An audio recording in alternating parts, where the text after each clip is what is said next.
Release the leg.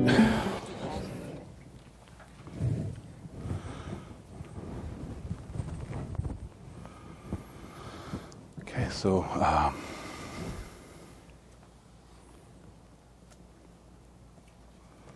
today we are going to learn healing from a medicine Buddha point of view, right? And and it is one of the most important thing when we talk about healing in our life, I think. Healing in general means balance, actually. When we talk about healing from the medicine Buddha point of view, we talk about how to bring balance in our body, and not only in our body, to bring balance in our emotion, as well as bringing balance in our mind, and then bringing balance in our energy level, and then bringing balance in spiritual level. So when we talk about healings, we talk healing from 5 different level. So there's like 5 different things in our life.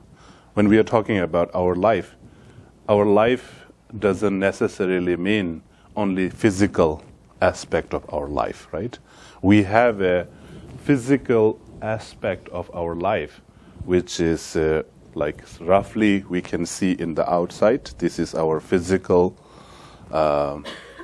like body. And then also within the physical body, it goes more deeper too, right? Like we have an outer physical body, and then we have an inner physical body, and then there's like a more subtle, very subtle level of physical bodies too. So like when we are talking about healing, so we like go deeper understanding of all these different levels, different level of even physical body, different level of ourself. And when we are like different level of the physical bodies,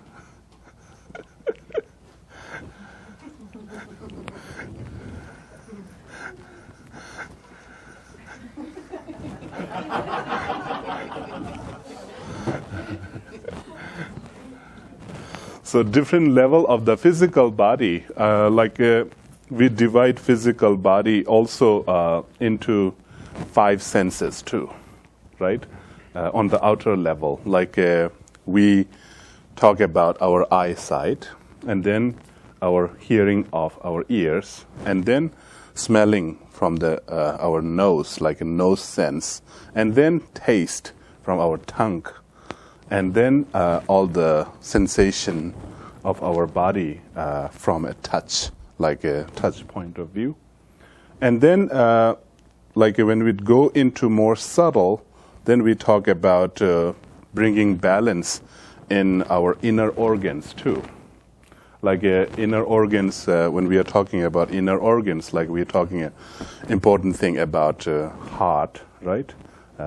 Kidney, liver, spleen, and lungs. So like there are 5 sort of like we talk like an inner physical body, like bringing balance into those things. And then like a more subtle level in the physical, then we talk about it's like a dream body, but it is like a, we call it, what do we call, like some sort of like energy body. And it is very subtle, like sometime in Tibetan we use body of wind. So we call the wind body lung, and that wind body is actually some sort of like we have one terms that we use called mishikpe tigle, Tibetan mishikpe tigle, which means indestructible wind. So indestructible wind, which means this very subtle body of ours that actually always exists, always there.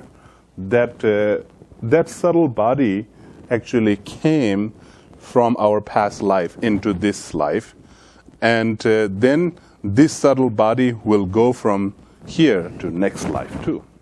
So that's why it is called indestructible wind. So that's like a very subtle body. So when we are talking from a physical body point of view too, we talk many different levels. And then not only physical level, then we talk from a feelings point of view, right? Like when it comes to the feelings, like how many different feelings that we have, such as, like emotions, right? Like many emotions. And we talk actually 5 main, negative emotions. And then opposite of these 5 negative emotions, we talk 5 positive emotions too. So just roughly, like we cannot really count all the emotions that we have, but roughly we can count 5 emotions are like a confusion or misunderstanding, sort of like, that's kind of confusion. I will say confused, like, confused, like not clear, and like a confused kind of emotion. And then aversion, such as like hatred, anger, and all this kind of these related, like anger related kind of emotions. And then we have like stingy and arrogance kind of emotion, that feeling. And that is another, like one category. Stingy, we call the stingy and arrogance family. and then we have like one family of emotion, which is called the attachment, desire, greed, all this, like a lust, and all these things belonging to one family. And then one emotion family, which we call jealousy, fear, and like a lack of self-esteem, and feeling sort of victimized, all these kind of different feeling, which is like we kind of divided into one emotion feelings. So those are kind of roughly, if we put it, these 5 emotion, negative emotion, that is what we have. And opposites of these 5 negative emotion, we have a opposites of confusion, right? Opposite of confusion, then like we have a like a emotion such as like a something like I don't know, like what kind of emotion of opposite of ignorance, opposite of like a confusion is more sort of like a clear, like like a clear. Like I think I will say open, sort of like open-minded, like open-minded or open-hearted sort of emotion. Like it's just like easygoing, like